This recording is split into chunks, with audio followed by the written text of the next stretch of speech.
నమస్తే తెలుగు రాజ్యంకి స్వాగతం. నేను మీ సంధ్య. తెలంగాణ బడ్జెట్ ప్రవేశపెట్టిన విషయం తెలిసిందే.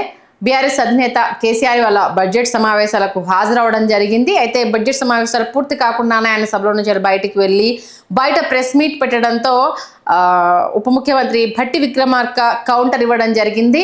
అంటే ఏదో హుటాహుటిన ఆయన బీజేపీ చెప్తే ఇవాళ సభకు వచ్చారు. ఆయనంతటా ఆయన రావాలన్న ఇంట్రెస్ట్ తోటి అయితే రాలేదు.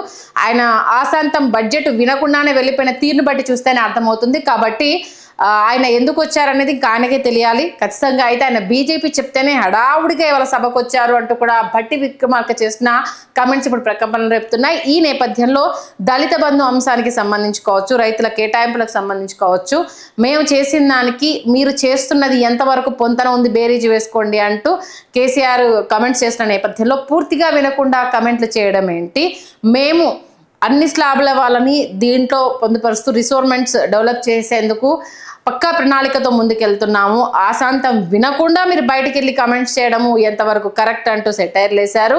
దీంతోపాటు రుణమాఫీకి సంబంధించి మేము కట్టుబడి ఉన్న దాని ప్రకారమే తెర మీద తీసుకురావడం జరిగింది. హైదరాబాద్ కేంద్రంగా అభివృద్ధి చెందేందుకు అన్ని రకాల మార్గాలను అన్వేషిస్తున్నాము.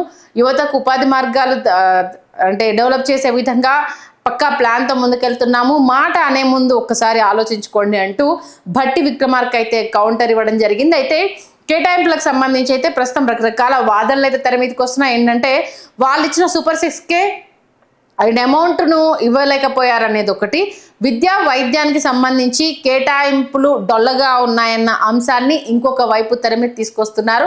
ఆర్టీసీ ఇప్పటికే ఆర్థిక భారం మోస్తున్న విషయం తెలిసిందే. ఈ నేపథ్యంలో ఉచిత బస్సు ప్రయాణం సంబంధించి దాన్ని పట్టించుకోకుండా మెట్రో డెవలప్మెంట్కి అంటే మెట్రో అవసరమైన దాంతో ధీటుగా ఆర్టీసీ కూడా అవసరమన్న విషయాన్ని మర్చిపోయి కేటాయింపుల విషయంలో కొంత ఇక్కడ వెనుకబాటు జరిగిందనేది ఒకటి. ఏంటంటే భట్టి విక్రమార్క చెప్పడం మీలాగా అంటే స్కీములు పెట్టి స్కాములు చేయాలని మేము అనుకోవట్లేదు, ప్రతి పైసా అర్హుడైన వారికి చేరాలి అనుకుంటున్నాం కాబట్టి ఆచితూచి బడ్జెట్ని రూపొందించాము. దానికి సంబంధించి మీరు బడ్జెట్ ప్రతులను చదివితే కేటాయింపులకు సంబంధించి ఏంటి అనేది మీకు తెలుస్తుంది.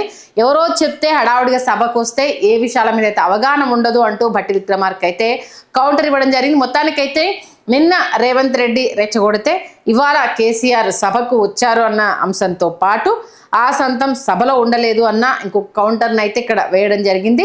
మరి రేపు ఈ బడ్జెట్ సెషన్కి సంబంధించి అయితే డిస్కషన్ ఉండబోతున్న నేపథ్యంలో మరి రేపు చెలో కాళేశ్వరము మేడిగడ్డకైతే పిలుపునివ్వడం జరిగింది. మరి బడ్జెట్ సెషన్కి వచ్చిన తర్వాత అటు వెళ్తారా లేకపోతే డైరెక్ట్ రేపు బీఆర్ఎస్ కార్యక్రమము అటే టర్న్ అవుతుందా అన్నది మాత్రం చూడాల్సిందే. Please do subscribe to Telugu Rajyam channel. Please do subscribe to Telugu Rajyam channel. Please do subscribe to Telugu Rajyam channel. Hi అండి, నేను మీ ఆర్పీని, నెల్లూరు పెద్దారెడ్డి చేపల పులుసు ఓనర్ని. మీరు తెలుగు రాజ్యం అనే ఈ యూట్యూబ్ ఛానల్ సబ్స్క్రైబ్ చేసుకుంటే మంచి మంచి వీడియోలతో వస్తారు. Thank you so much. Hi people, I'm Sonakshi Verma and you please watch Telugu Rajyam and please subscribe to the channel.